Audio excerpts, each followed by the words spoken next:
Bismillahirrahmanirrahim. Alhamdulillahi rabbil alamin. Assalatu wassalam ala ashrafil anbiya'i wal mursalin nabiyyina Muhammadin wa ala alihi wa ashabihi ajma'in. Ikhwatal imani wal islam, aynama kuntum, uhayyikum bitahiyyatil islamil khalida wa hahiya. Assalamu alaikum wa rahmatullahi wa barakatuh. Obboleeyyan imaanaa nagaa fi rahmanni rabbii isin bira haa jiraatu jechaadha. Seenaa Faaximaa bintu Asad yeroo itti dhaabnerraa jalqabne insha Allah waan rabbiin nu laaffise isinii qabannee dhihaannee jirra. Wanti cuftii qalbii bareedduudhaan laalanii dhaggeeffatan malee faayidaarraan fudhatan. Kanaafuu qalbiidhaan nu hordofaa isiniin jenna. Bara waan baratetti kan fayyadamu rabbiin nu haa godhu. Bakka itti dhaabnerraa insha Allah itti fufna. Yeroo dabreerraa hukkuma rabbii subhaanahu wa ta'aalaa rasuula rabbii sallallahu alaihi wasallam wa anzir ashiiratakal aqrabiin jechuun qur'aanarra buuse. Habiibiinis sallallahu alaihi wasallam akkuma ajajametti aanawwan isaatti dinniinuuf lafaa ka'e. Faaximaa bintu Asad dinniina kana akka dhageesseen dubartoota gara islaamummaa seenuuf jarjaran keessaa tan akkaan bololtee islaamummaa fudhattee turte. وبدأت فاطمة رضي الله عنها تعيش حياة جديدة كلها إيمانا وطاعة لله ولرسول الله صلى الله عليه وسلم التي تربى في بيتها. فاطمة رضي الله عنها جروها رجرات جلقبتي جرون قوتونيسي إيمانا في قالي ربي أكسماس قالي إرقما ربي خمنا إسي خيسو قدتي عليه الصلاة والسلام جلديمون جروزي اتفوفته.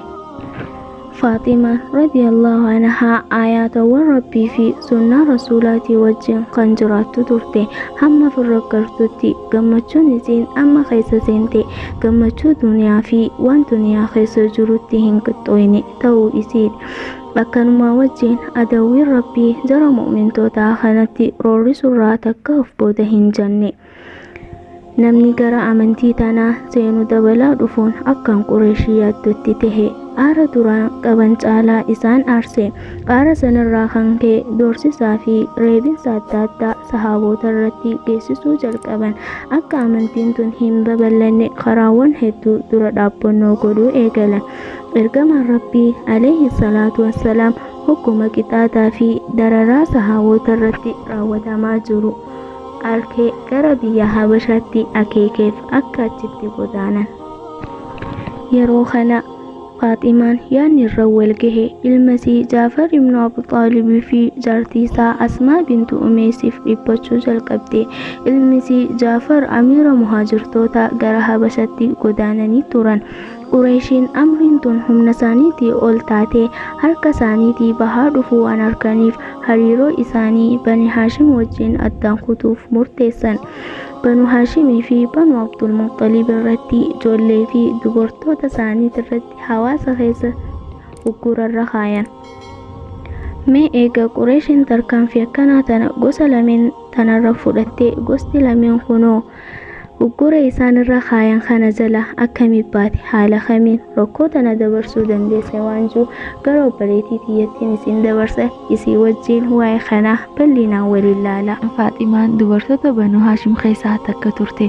Hisaarrii takkiin immoo uggurri isaanirra godhame kun imaana isaanii dabaluu malee amantii tanarraa akka if duuba deebi'an isaan hin goone. Faaximaan bintu Asadis dubartoota obsanii waliin obsite. Obsa kanaan fuula rabbii isaanii barbaaduuf jecha cufa isaaniirraahuu rabbiin haa jaalatu.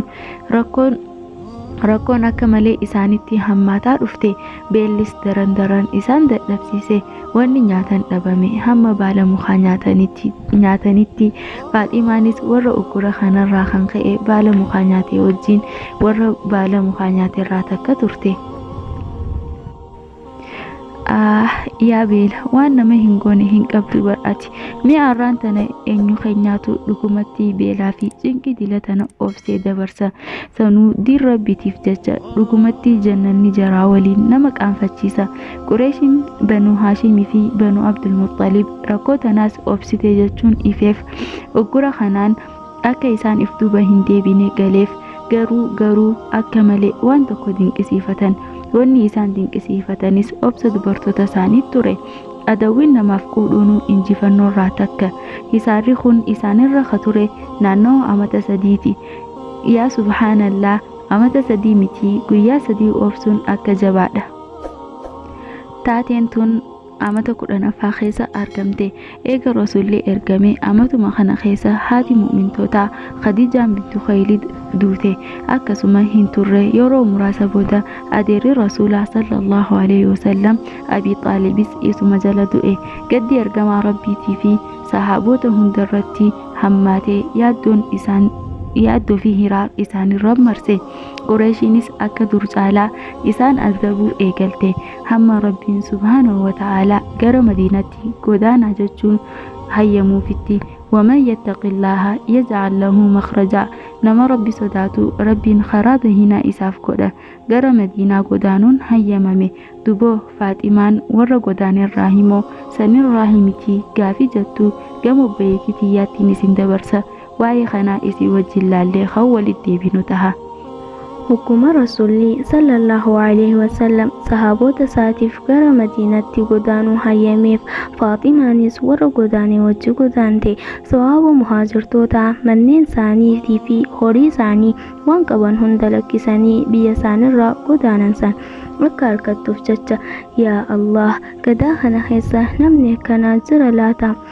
Biyya isaa dhiisee horii isaa dhiisee waan qabu hunda lakkisee sawaaba akka harkatuuf jecha. Wallahi nama ajaa'ibsiisa.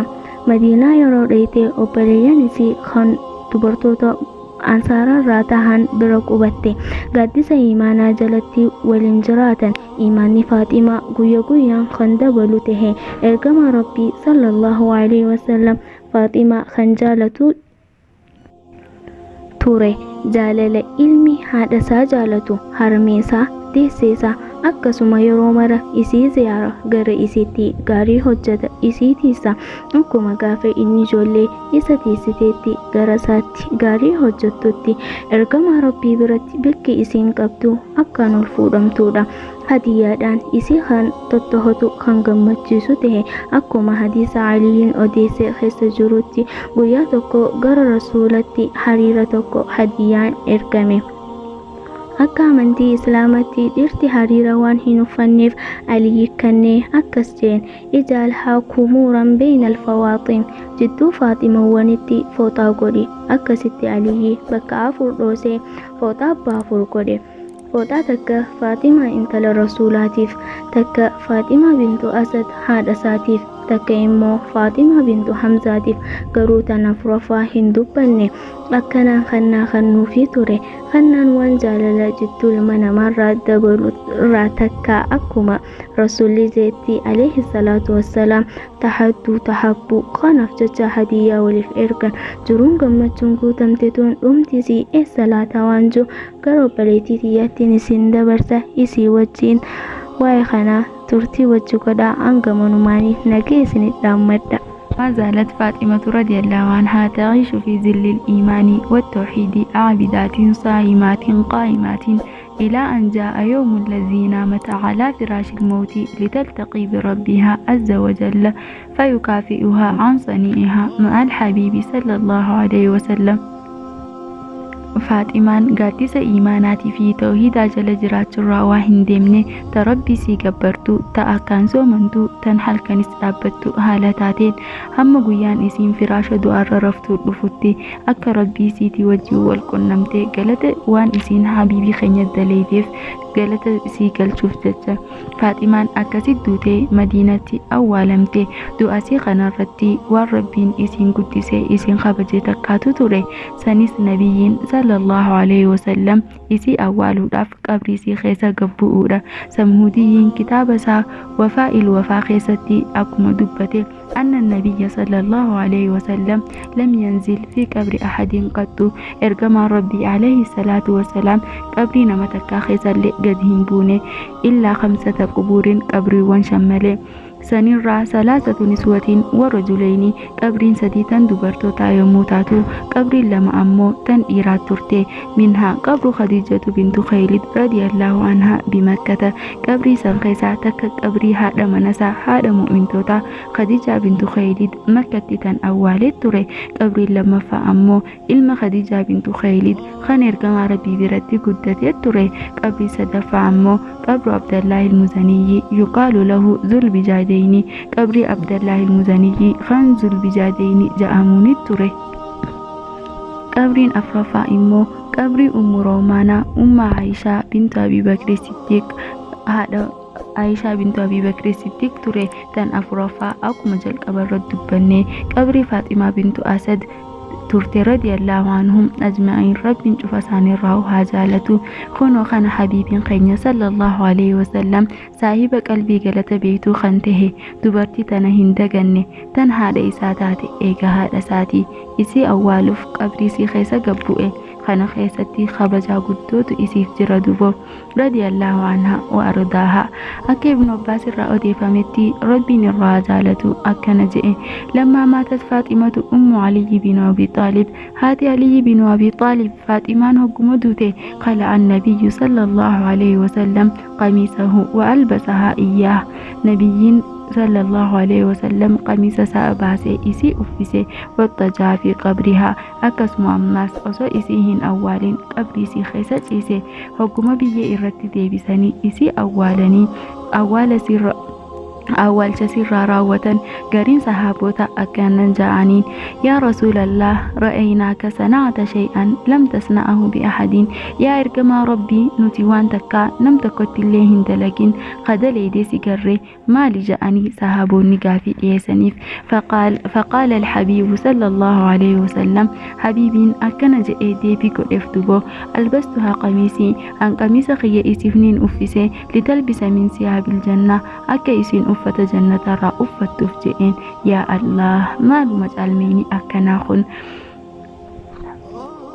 واتزعت في قبرها أكسم بر قبري سي خيسانين جيسي ليخفف عنها من دقة القبر أكو هجوجا قبري إسر حفا لو مبتوف تكامو إفراس البتوف جتان قبري سي خيسا جيسي جئين بر إسيني تاتي وما ربي irra gaarii daleetu namaatti turte gama kiyyatti eega abii xaalibii akkana jechuun faaruu dilatana isii faarse dhiiroo maalumaan bootaa guddootana isii geessisiise tana gaafii isinumaaf hin dhiisa.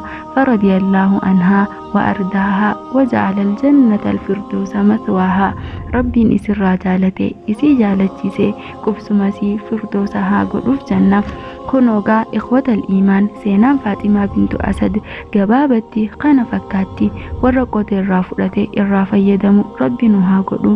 nutis warra waan dubbatetti sawaabeeffamu isinis warra waan dhageeffatetti rabbi biraa mindaa ittiin argatu isin haa godhu jecha inshaa allahu ta'aalaa hamma guyyaa biraa seenaa biraatiin walitti deebinu nagaan nuuf jiraadhaa jaalala rahmaan arkadhaa milkii duniyaaf akhiraa keessa qubadhaa isiniin jenna.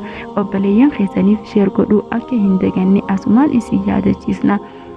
اللهم اجعل كل أعمالنا صالحة ولوجهك خالصا ولا تجعل لأحد منه شيئا يا رب العالمين.